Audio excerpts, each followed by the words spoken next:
One thing I can say for certain is if this was all happening under a Harris administration, the right-wing media would be covering it all nonstop for months, for years. They just know how to make this stuff stick.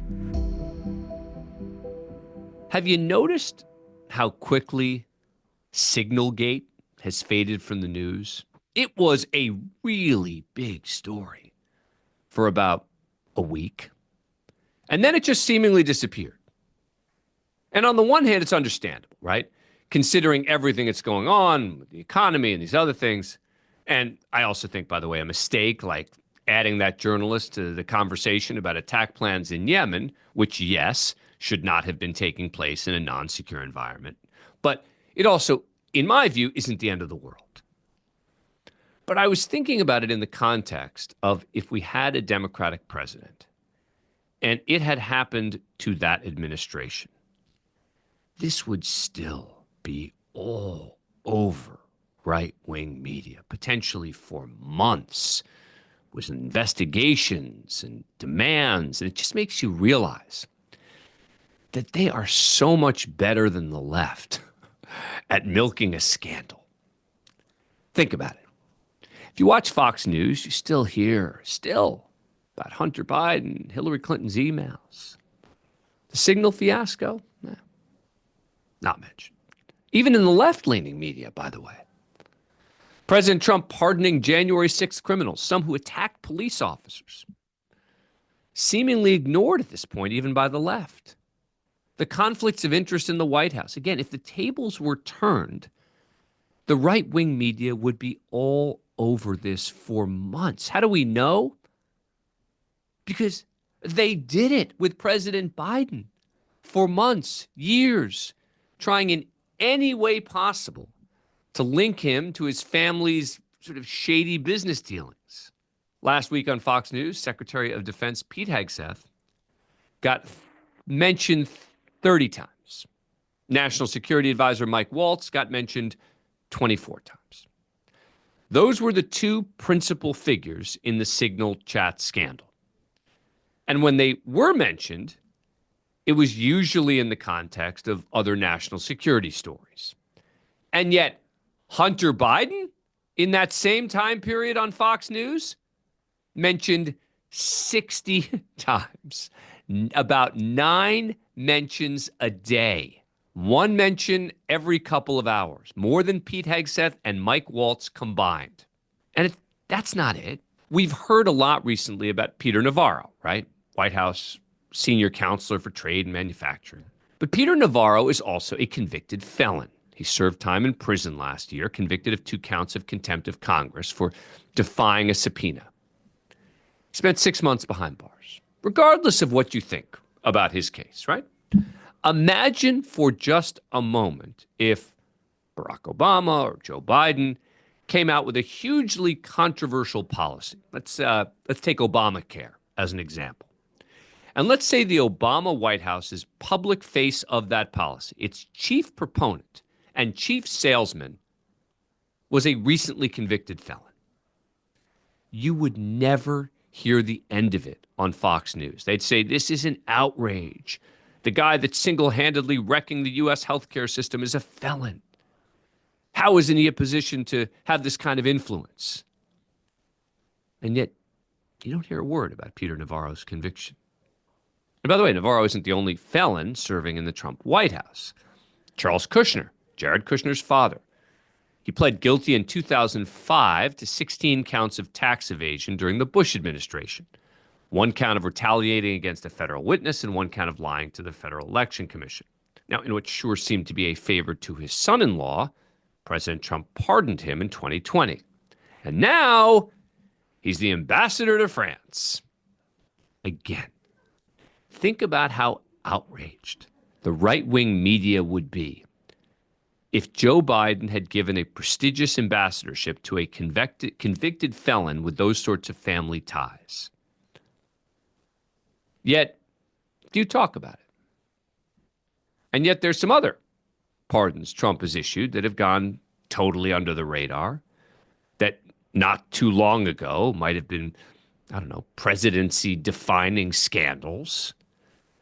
A few weeks ago, Trump pardoned a guy named Trevor Milton, the founder of Nikola Corp, a manufacturing startup for automobiles.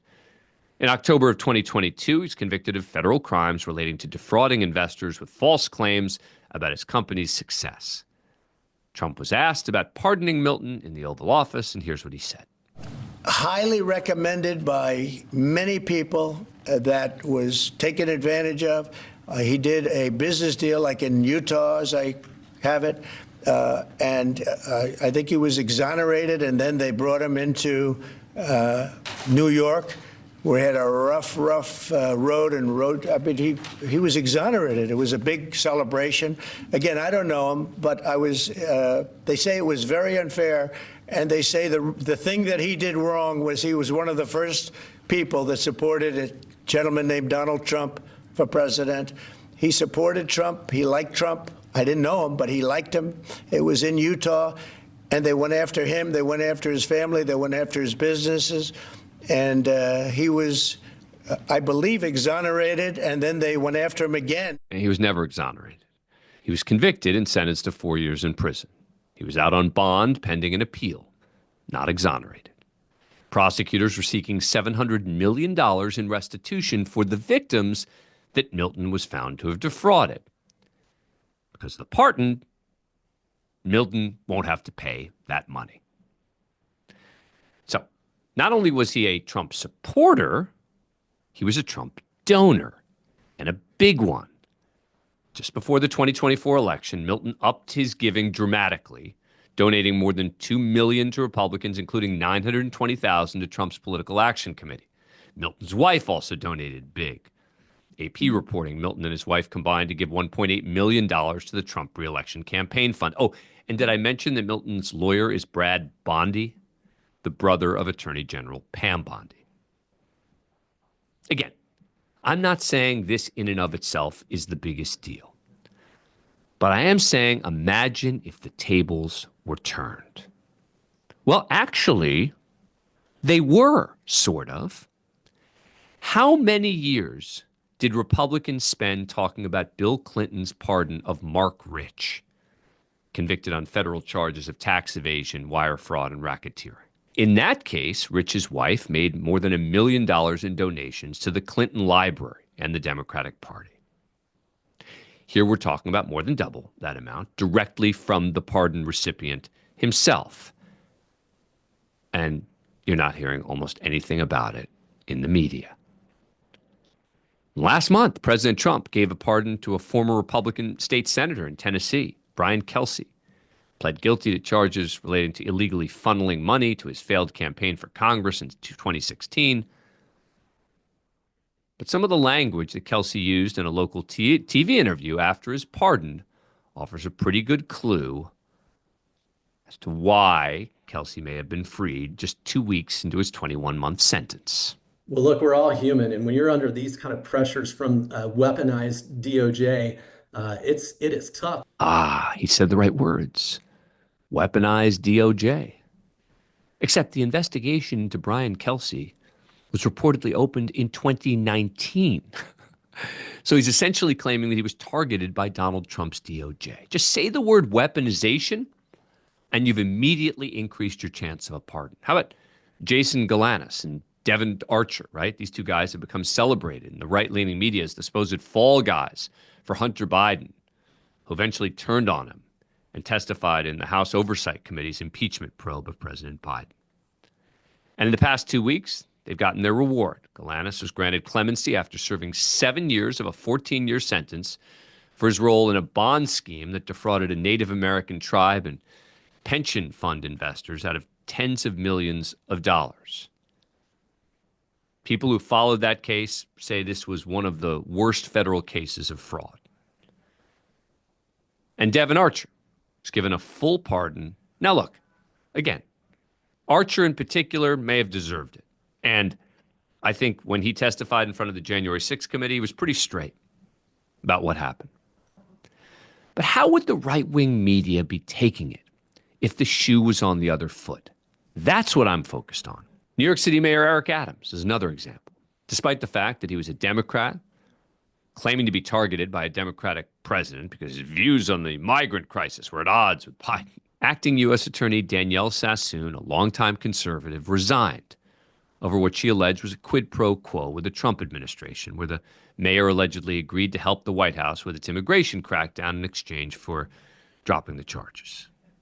In an interview on Fox News, Trump border czar Tom Homan seemed to give away the game.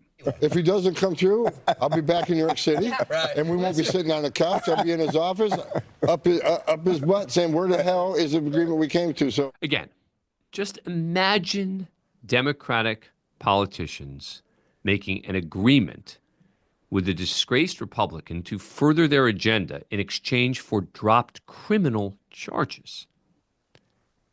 Any one of these pardons or dropped cases that I just mentioned would have been a massive scandal on Fox News and Newsmax if a Democrat had done it. And by the way, that's not even to go into all of the conflicts of interest running rampant in this administration. I mean, it's probably worth talking about. Just from a media perspective, Melania Trump making $28 million from Amazon for a documentary that'll be aired on Prime Video. Of course, Amazon has subsidiaries and contracts all across the government with the NSA, the Department of Defense, the CIA. What if Amazon had given $28 million to Jill Biden and then scored a bunch of defense contracts? I mean, $5 million from the Ukrainian energy company Burisma to Hunter Biden had Fox News hosts up in arms for years. The president himself is still selling watches while running the country. An ad for Trump watches still in regular rotation, with some of the timepieces going for upwards of $1,000. And don't forget, of course, about the meme coin he launched right before the election, which hit a market cap as high as $14 billion. The man overseeing the Securities and Exchange Commission launching a multi-billion-dollar cryptocurrency just days before taking office as well. And speaking of crypto, the Wall Street Journal reported that representatives of President Trump's family have held talks to take a financial stake in the U.S. arm of crypto exchange Binance, a company whose founder has been openly lobbying for a pardon after having pled guilty to money laundering charges. Not to mention the photo op promoting Tesla on the White House lawn last month. Elon Musk, special advisor to the president, subject to conflict of interest laws, which prohibit executive branch employees from using their office for personal gain. But of course, he's not officially in an office. Whatever you think of how bad or not these various issues are, one thing I can say for certain is if this was all happening under a Harris administration, the right-wing media would be covering it all nonstop for months, for years. They just know how to make this stuff stick on social media and beyond in ways that the left-wing media can't or doesn't or won't.